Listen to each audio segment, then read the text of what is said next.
Okay, my bad. My bad, guys. I don't know what I just did. This thing plugged out and it just went crazy and it wouldn't allow me to get back. But we're good now. Damn, that's annoying as hell. Now I lost all my questions. Anthony, any chance you have some of the questions that they were asking so I could at least honor some of the donations that were made? Damn, I fucked that up, didn't I? Am I prelim or main card? I have no idea. They didn't disclose that information to me yet. It's a pretty big card. I would imagine we're either like the prelim headliner or the main card opener, one of the two. But we'll see. Time would tell. I'll probably ask some of the guys and see what they're feeling for this one. I know Calvin's been out for a bit, and I don't know. We'll see what the UFC thinks. I think we should be a main card opener. I would think. I think this is gonna be a banger fight. Sorry guys, I lost some of y'all. I know some of you guys made some donations. My bad. I can't see the questions that you guys put in here. Anthony, if you have them saved and want to text it to me, I'll just read it off of here and answer them. My bad. And the issue was I just plugged out the adapter. Really, really amateur. Amateur hour. I'm sorry, guys. Andrew Rodriguez, what's up, man? What's up, Dana White here? Okay. All right. So, any questions you guys got? Other than I mean, I feel good about how everything's been going. Loving the training right now. We've been able to add some new stuff to the game, working on some technical things, and really dialing in a smaller group of people to work out with and focusing on some specific techniques. I think Ige's got a fight coming up. I'm not going to disclose or break his news, but he's got a fight coming up. So we got a nice little group: Kai Kamaka, Jeremy Kennedy, Julian Erosa, Juicy J, Kobe is in there. Young pro fighter. I think he's 2-0 now at 125. NAIA wrestler at Notre Dame, really slick on the mat. Solid stand up as well. And then we have Lance Palmer, of course, who's a big, strong wrestler. So I'm getting the adaptations to feel what it feels like to kind of grapple with featherweights that are going to be big boys when we step in there. And he's a little bit heavier, walking around about 75, 76. So it's good to get that kind of strong wrestler on you so you can feel how it's going to feel when guys sprawl, heavy hips, how it's going to feel to move, pop them up and look for a finish in certain situations, the punching power, kicking power, getting used to this, and not sparring with 35ers as much as I used to anymore. So all in all, really good stuff. Working on sitting in the pocket, just some things. And obviously, my game is not going to change. I'm not going to change what got me to the show, but it's always good to evolve in case Calvin puts me in these situations where I'm forced to fight a certain way. We'll be ready. And I think that's the most important thing. Would I say dad bod? Somebody say dad bod? Yo, damn. Damn. Can I see this poll? How's Aljo gonna look at 145 like the next champ, big and strong dad bod? Damn, dog. I hope not the dad bod. Shit. I'm pretty strong right now. I mean, I got like it's okay. I'm not in crazy shape right now, but solid. I got my grappling match, Fury Grappling, December 30th in Philly. So if you guys are in the area, make sure you pull up to the match. It's gonna be at the 2300 Arena. If not, you guys can check it out on UFC Fight Pass. So we'll be there, just keeping everything oiled up, ready to go. A tough dude, something Kevin Dantzler, I think he beat Marab in a match, but scooted his way to victory. I plan on dragging him by his feet if he decides to do that, but who knows? I know he got a little bit of flack from some of the fans because he was butt scooting the whole time and leaving his snail trail all over the mats. So maybe he might have a bone to pick with me. He might actually stand up and engage like a man. And if he does, it's going to be a more fun and entertaining match. We'll open up a lot of exchanges and scrambles.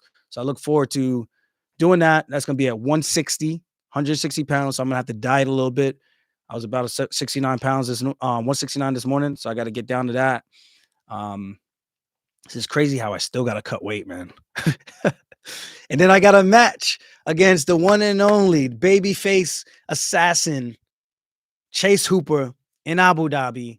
Can't wait. That is going to be a fun match. I am very much looking forward to that against the wiry but scrappy and technical. Chase Hooper.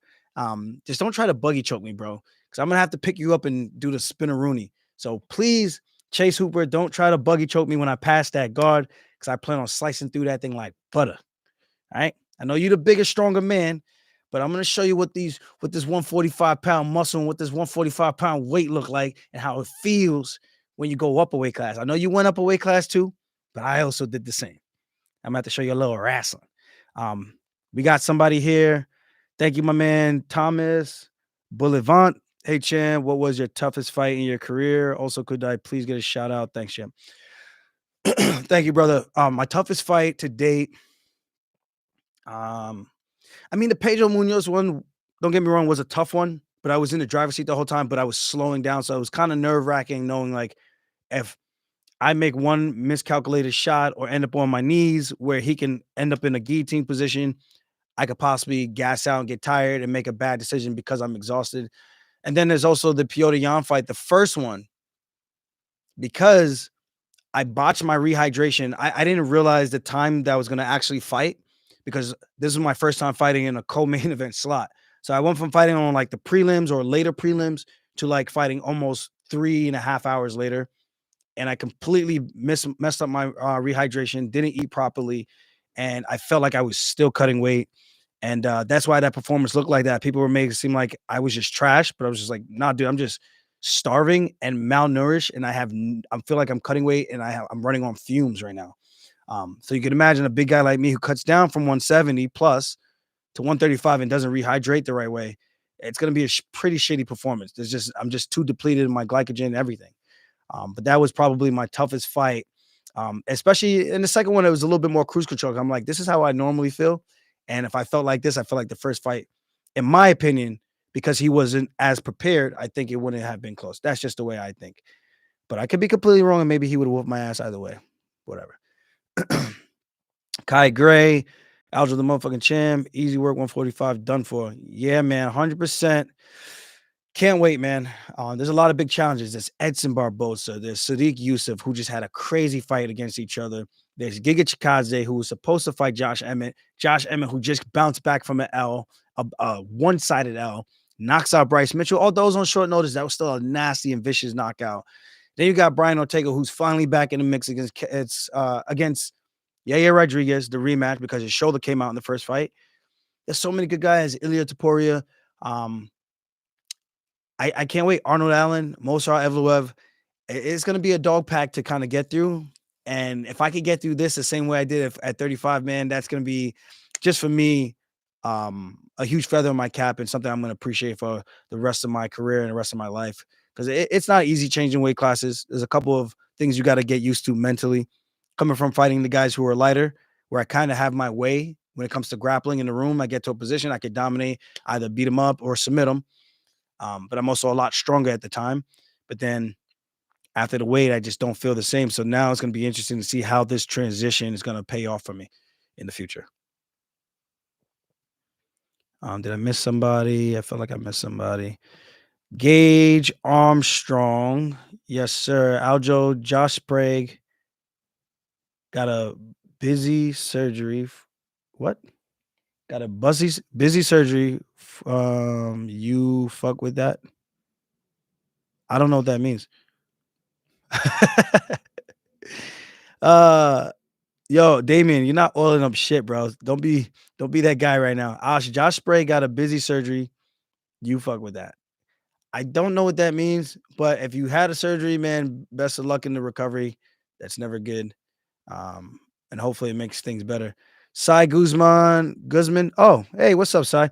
I'm proud of you, Aljo. Thank you. Thank you. I appreciate it. Thanks for coming out to the event at Montrex as well. See, I remember names and I remember faces sometimes. Sometimes. The good people. Who's this? The Batausi. Sup, go. So you spank Henry, New Jersey at Circle Fusion in September. As someone who has something similar, how long should I wait to train again? I think it's different from person to person. As a full-time athlete, my muscles and everything were already strong going into the surgery. You know, they say sometimes it's good to lift before to kind of strengthen everything before you have like a knee surgery, shoulder surgery, and even the opposite side, because somehow, some way, it weirdly affects the other side or growth hormones or whatever it is. So I felt like I was in a good position for recovery. And then on top of that, um, I did all my PT. I was doing it 5 days a week at the UFC PI. So I would encourage you to stay on top of that. I was able to start training again, like hitting the bag. I want to say in a month, but I was also very nervous because I the reverb when you hit the bag and you can feel the shockwave through your body, the impact. I get nervous about that because you feel everything. So I took a little bit longer, like 6 weeks before I really got into. Actually, I think it was a little bit longer. I think it was like 8 weeks, 2 months before I started doing that because I really just wanted to be careful with impact because the device has to grow into the bone to kind of solidify into that disc. So they drill the disc in, and then the device and the bone has to grow kind of around it to kind of keep it stable. So when I bend my neck and everything, it's kind of like part of my new anatomy of my body. So I did everything I need to do with that. I was taking calcium, magnesium. I was taking all the supplements that I could for recovery, curcumin, all that good stuff, man. Because I just really want to get back and shut everybody up and prove everybody wrong who was talking shit, talking about, oh, I avoided a fight just so I could get a neck surgery. Like, who wants to just go get a neck surgery because it's fun or you're trying to avoid something? But yeah, it is what it is. Thankfully, I came back and I was able to win that. But we got Cameron, disrespectful day and giving you a top fiver champ. You deserve a title eliminator. Rooting for you, bro. Sorry I didn't.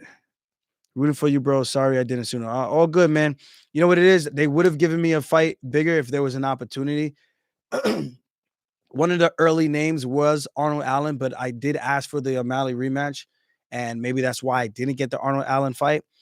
Um, so I do think they would have given it to me. It just depending on it's just like the cards didn't align, and for whatever reason, Arnold's now fighting Mozart Evloev, and this is the fight that works out for me. Still a fun fight, still a guy that puts me in a great spot. If I win and I can look good doing it, and Alex Volkanovski wins, and depending on who wins between Arnold Allen and Mozart Evloev, depending on how that fight goes, I could be a shoe in for a title shot. It just depends on the performance, and I'm gonna try to control what I can control and just go from there. Humphrey, why not Emmett? Hotter name right now. Fuck Dana Champ. uh well, I threw my name in the hat for a short notice fight against Emmett. I don't know if that would have been ideal or optimal for my situation to go into that fight, debut, short notice. Kind of like Figgy did it. He looked great. He didn't get tired. He looked well equipped for the weight class and the transition. That's what I want to do. I don't want to sell myself short and just trying to jump at a money grab. I don't think I'm at that point in my career where I'm just kind of trying to roll the dice and say whatever happens, happens. So if I do fight a Josh Emmett, and I really like the guy, but I think I need to make sure I properly prepare for that so I could make sure I'm dialed in for that overhand right and some of his other tricks that he's good at. Boom. What else we got? Pissing me off that Cuck 22 is champ. I know what you mean. I'm with you. Hey man, I was just watching something with my lady and I got the pay-per-view numbers and me and her were going through it. And I'm just like, these are the numbers that this guy was trying to say, like he's this big pay-per-view star. I'm just like, oh my God. And then when I saw the numbers, I literally said to her, if I had any idea this is what the numbers would have been, if I could have predicted that this is what it would have been, my ass would have waited and taken my vacation then and then gear up to fight now. Because this is ultimately when they said I would be able to fight in like January, February, March. Because if I didn't fight in August, I wouldn't have any other spots. So it is what it is. I rolled the dice. I trusted that the bag was going to be this wow, blow me away kind of thing, bigger than all the other ones. It wasn't. So with that being said, it is what it is. I'm still happy I made some extra money. I had a really good year. I can't complain about that. Life's good. I can take care of myself. I can take care of my family. I can make, I try to look at things glass half full versus then pointing to all these other things. Like, yeah, I know the circumstances. The guys who follow the sport and knew my situation of how I was coerced into that fight. Um, Ultimately, it was my decision, but it was never like, if you don't do this, you're cut. If you don't do this, we strip you of your belt. It was like, this is a situation. You either take it or you don't. and I decided to roll the dice, and things just didn't go my way. But if I had more time to heal, I think the outcome maybe would have been a little bit different. That's just my 2 cents, but who knows? Awoke Aljo, I hated that sugar cuck. Sean won. You're still realer than him, no matter what. He sold his soul. Dude, I like Sean O'Malley, man, but he kind of knows what he's doing with himself and his business. And if that's what he wants to do to make a dollar, all power to him. He's not as bad as a guy like Kobe, so respect to him in that fashion, but he's still in a I still think his personality is just fucking weird, man. And weird and not like, oh, he's a creep. Weird and like, I don't I don't get it. Like the whole like I look at the package, I go like, if you remove all the gimmicks and just look at the skills, you're a good fighter. So I don't get why you need all the other stuff that just I don't know. I do like the funny skits that he posts though when he's doing like the Tony Ferguson impression, how to defeat Pete Yan. He's crawling on his knees and he's like just wobble his head and hit the knee and like that stuff is actually funny. But the other stuff with like the tattoos and the eyebrows, because he's not that kid. If it was like a Mike Perry, like that makes sense and that resonates with me and where I grew up and how people are tough gangsters, like real shit. Not like I'm trying to pretend like I'm just 6'9". I don't know. It comes off as I'm hating, but I'm just saying in terms of skill, the guy is phenomenal. But outside of that, I just don't get what people like about it. Maybe I'm getting old. I am 34. Philippians 4:13. Thank you, my brother. I That's a big verse for me as well. John Jones and Mike Moore. Hey Aljo, I watched your video where you said against O'Malley. You said against O'Malley under more fair video circumstances, you favor yourself. I still think same circumstances you'd win 85 out of 100. I appreciate that. But there's a lot to be said about fighting when you make those decisions in the heat of the moment. I made a bad decision. He had good instincts, and when I made the decision and put it there for him, my man capitalized. Like I can't take anything away from that. Like if I were to do that 100 times and have the best training camp of my life, he still catches me like that. If I go and make the same exact mistake because he's trained in seeing that. So respect where is due, and from my vantage point. But I do know I just don't make mistakes like that. And I think that was more frustration of like, I just want to be done fighting. And it is what it is, man. I finally got my break and now I'm like itching to get back. And that's what I want. I wanted to miss the sport. I feel like the sport was starting to not be as fun and it was taking away from me.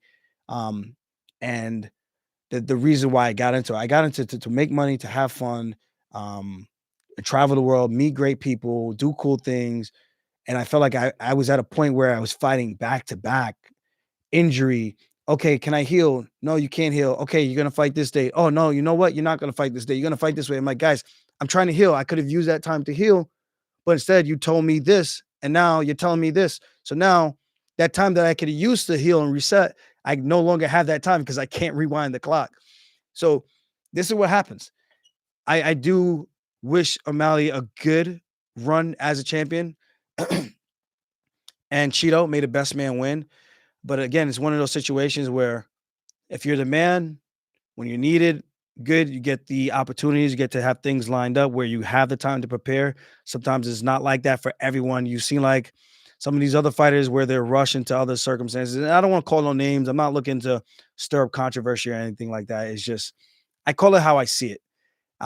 And not everyone gets the same treatment. I think we can all agree on that. And you can say whether it's your draw or whatever it is, it's just everyone doesn't play by the same deck of cards. That's it. And I think you guys get that. All right. So we're gonna wrap this up because there's not much else to talk about. We got the Chase Hooper match January 19th in Abu Dhabi. So fans, if you guys are going to be around, I'm going to probably hang out for a couple of days after. Then I got to come back to Vegas and then get over to Syndicate to start helping Marab again for his fight with Henry Cejudo, prepping, watching stuff, watching tape, breaking down some stuff with him, giving him some more insight on some things that he could do good or better. And then from there, I'm going to be jumping into my training camp, getting ready to go. Shout out to my best friend, one of my best friends, Timmy Tope, just got married, and sorry I missed the wedding, my boy, but you know, it's just one of those things. We spoke about that already, and he's got a baby shower coming up, so I look forward to going out there, showing some love for him, and then coming back, and then getting ready for UFC Anaheim, hoping for Marab to have a very strong performance, getting his hand raised, and becoming the next guy to challenge for a UFC belt from Long Island, and for his country of Georgia. That's going to be huge on the card with Ilya Taporia.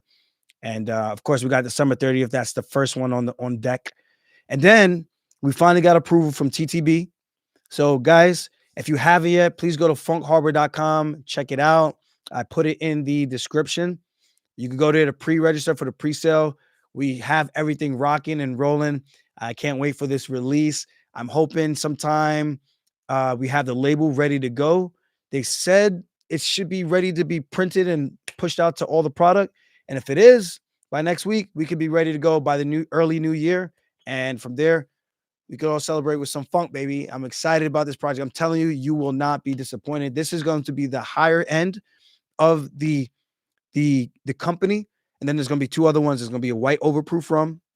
Actually, it's not going to be overproof, but white rum, and then we're going to have an aged rum, and then we're going to have the more exclusive one, which is the one that I'm asking you guys to put your information in for the pre-sale now. With that said, actually, we got one more question. Thoughts on Hoop saying he's gonna Rodney King you? Damn, did he actually say that? That's foul. If he actually said that, that's cold blooded. I'm gonna have to whoop that ass now. Listen, I don't know. Sadeep, Sandeep sign. Are you gaining a decent amount of mass? Nah, dude. I did my UFC PI testing. Not saying like numbers are everything. Fighting is fighting. But the wasn't say my DEXA scan, where they scan your whole body, you gotta fast and do all that stuff. Also, the audio sounded good on the stream. I'm so hyped. Congrats. From Jake Fine. Um, They did my DEXA scan, my fat-free body mass. I'm gonna have to try to see if there's any way I could screenshot this. Maybe I could put it in the community poll. 147.6 pounds is my lowest weight that I could get to if you remove all the fat from my body, which is impossible because we need fat. That's why they say you can't really get lower than 5%. Otherwise, it's considered like super unhealthy, which is still possible to do. You're just not going to be functioning at a optimal level. And it's not safe, of course. You could die. So it's just crazy that I've been getting down and breaking down my body past that limit every single time to get to 135. 135. And at 173 pounds, my fat mass, I think was like 13%. So I can't let me try to get to these posters so you guys can actually see that. And it's just been crazy, man. I'm glad I've been able to make the weight, but I think my body is just like, yo, bro, I'm tired of I'm tired of your shit. You ain't gonna do this to me no more. Can you say happy birthday to my brother Ian C? Happy birthday, Ian. Big respect to my December babies out there. My sister's birthday is tomorrow. Thank you guys. Other than that, I appreciate you guys. The cops and Live LPD deserves to get canceled. Nah, they didn't. I actually was watching that shit the other day on TV. But thank you guys. Thank you for tuning in. We'll see you guys next week. Actually, probably this weekend, we should have an episode for you guys. Something other than MMA, since we don't have much MMA going on. Shout out to my man Juan Archuleta. He's fighting at Ryzen, defending his belt. Can't wait to watch him. See you guys next time. And tell Calvin Cater that I'm coming for that ass. Let's go. Peace.